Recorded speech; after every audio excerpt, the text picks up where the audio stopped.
Everyone, good morning. আশা করছি তোমরা সবাই খুব ভালো আছো। অনেক দিন পর আজকে আবার আমি ব্লগ স্টার্ট করছি। জানো তো, আজকে আমাদের বাড়িতে সত্যনারায়ণ পুজো হচ্ছে। আর বিয়ের পর থেকেই আমি এই বাড়িতেও বছরে একবার করে এই নারায়ণ পুজোটা করে থাকি। এখন এই একটু ছাদে এসেছি ফুল তুলতে। বাবা অনেক জবা ফুলের গাছ লাগিয়েছে, তাই ভাবলাম আজকে পুজোতে নিজেদের গাছের ফুলও রাখবো। এমনিতে তো পুজোতে প্রচুর ফুল লাগবে, আর সাথে আমরা বাড়ির সবাই পুষ্পাঞ্জলিও দেব। এবার বসেছি নৈবেদ্য সাজাতে।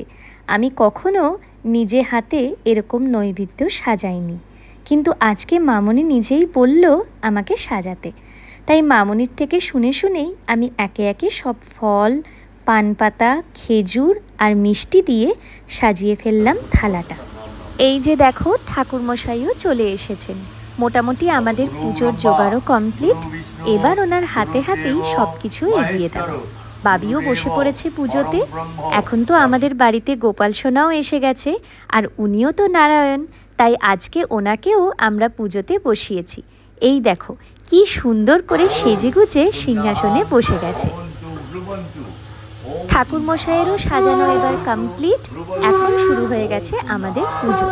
আমার বোনও এসে গেছে পুজোর আগেই। এখনও অনেকেই আসতে পারেনি, একটু পরেই সবাই চলে আসবে। পুজোর দিনে বাড়িতে সবাই থাকলেই বেশি ভালো লাগে।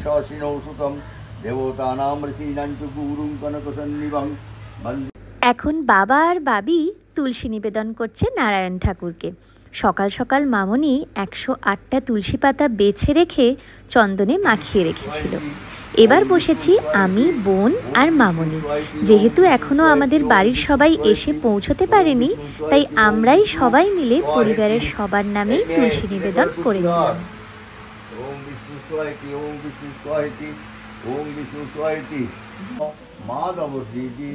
করন্তি সাধব সর্বকার্যেষু মাধবম নমস্তি মাধব নমস্তি মাধব নমস্তি মাধবম। এখন হোমের প্রস্তুতি চলছে। হোমের জন্য যা কিছু লাগবে ঠাকুরমশাই নিজের সাথেই সব নিয়ে এসেছেন। প্রতিবারই আমরা চেয়ে থাকি যে এবার যেন আগুনের শিখাটা অনেক উঁচুতে পৌঁছায়।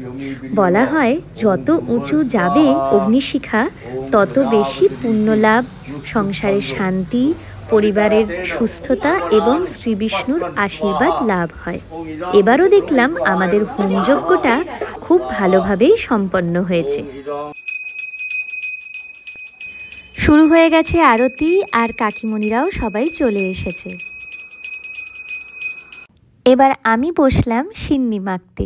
সিন্নির জন্য নিয়ে নিলাম আটা, দুধ, কলা, চিনি, নারকেল কোড়া, কাজু কিশমিশ সবই নিয়েছি পরিমাণ মতো, যেরকমটা ঠাকুরমশাই বলে দিয়েছেন। কিন্তু মনে মনে ঠাকুরকে ডেকেই মাখতে শুরু করলাম, যাতে সিন্নি মাখাটা ভালো হয়। তারপর সবার থেকেই শুনলাম সিন্নি প্রসাদটা নাকি খুব ভালো হয়েছে খেতে। যাক, এটা শুনেই আমি শান্তি পেলাম। পুজো আমাদের প্রায় শেষের দিকে, আর এখন হচ্ছে হরিল্লি। এটা খুব মজার। আমি তো নিচেই বসে আছি, তাই 2-3টে কুড়িয়ে নিলাম। আরও সবাই অনেকেই বাতাসা জমাচ্ছে।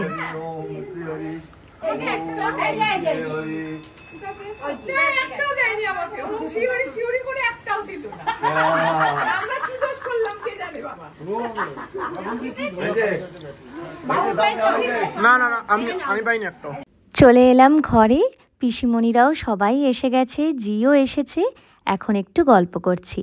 আজ তো আমাদের সবার নিরামিষ, তাই দুপুরের মেনুতে আছে ভাত, সবজি দিয়ে মুগ ডাল, ছানার কোফতা, ধোকার ডালনা, আলুর দম আর চাটনি পাঁপড়। খাওয়া দাওয়ার পর্ব আমাদের শুরু হয়ে গেছে। চলো আজকের ব্লগটা এখানেই শেষ করছি।